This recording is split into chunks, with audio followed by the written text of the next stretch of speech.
Hi, everybody. So today I wanted to talk a little bit about our mission in this world and why we have to stop being selfish about it, in the sense that selfishness, it's really interesting because when we think of selfish, we think of focusing in on ourselves too much. But there's also a selfishness of abdicating yourself. There's a selfishness of, I don't believe in myself enough to go through this mission or these divine hits that I'm getting of what I'm supposed to be doing in this world. When you abdicate that, you're actually being selfish because you were brought here for a reason, and then you are not acting upon that mission. And then people, places, things are missing out because of that. When you're not moving through your mission, the world is also stalling its progress. So there is a selfishness of holding yourself back. And I don't say it in a judgmental way. I'm saying in the sense of like you are putting your self doubt before the betterment of the world. So your self doubt has this really cool thing. It's kind of like a double bully. Your self doubt, when you feel those hits of like, I want to write this song, or I want to go and open up this kind of retreat center, or I really want to like go back to school and get a second degree. Those are your mission statements. Your self doubt will say things like, who are you to do that? They don't need another healer, songwriter, musician, creative. If you go back to school, you'll never get it done. You're not good at working. You're not good at focusing. You have ADD. Those are all your self doubt thoughts. Okay. Feel into your body. Where is your mission statements coming from? Those hits that you get. And then feel into your body. Where are the self doubt hanging in on? And I can guarantee they're two different spots. So you might have self doubt in your mind. You might feel self doubt in your brain. It's the kind of the static or the movement that happens when the idea hits, but the idea is heading somewhere over here, or the idea is hitting somewhere outside of you. It feels like an inspiration, but the self doubt happens in your stomach. It's anxiety. It doesn't matter where they are in your body, just so important to separate the two. Separate these two areas, and then you'll start being able to realize who's speaking what, because you have an infinite amount of voices. When self doubt becomes the main voice, your life will be as small as possible. Okay, that's self doubt. Self doubt has this wonderful ability to be a double bully, in the sense that you'll get the divine hit, and then the self doubt will start saying things like, you're not good enough to do that. Other people do that. Who are you? Blah, blah, blah. So then you won't do it.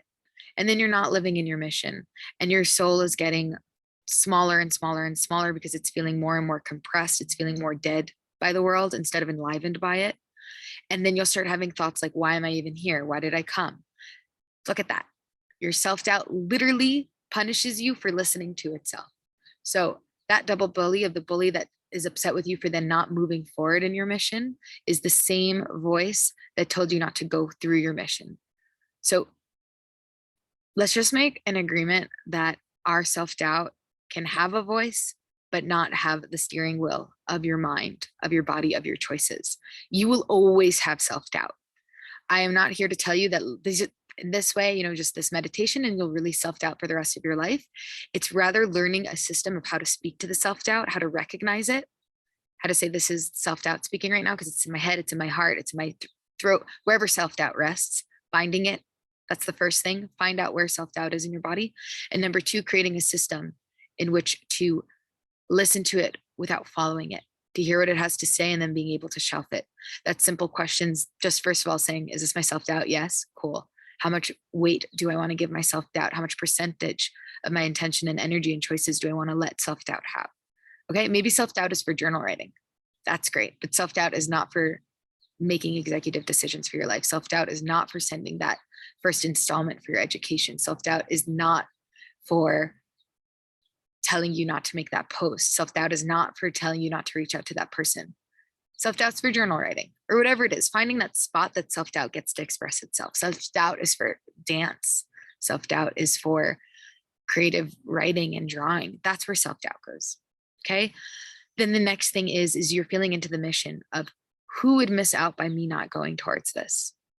Who is losing out by not having my mission in this world? By me not bringing this mission into the world. Okay. And writing something to that person, or feeling those people, those places, those things. Maybe there's a kid, a 14-year-old kid in Canada, whose art will speak to him, and it will make him, it will get him through high school. Maybe that's what your art is here for. And you might feel like, well, no one looks at it. There's one kid that looked at it and it saved his life. Okay. That could be one example.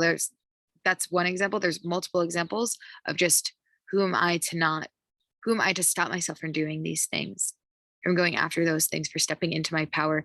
Because it could be that what I have to offer is going to even you, it might even have a domino effect. Like I have a quote coming through and I don't want to share it with the world.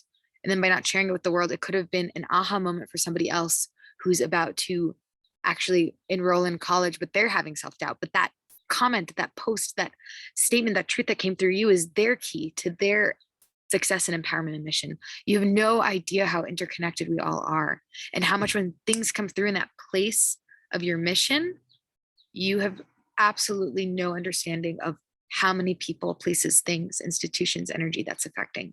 So just feeling into that of it is selfish to not step into your mission, and how self-doubt is here and it's helping you, might be a pacemaker, but it shouldn't be controlling you.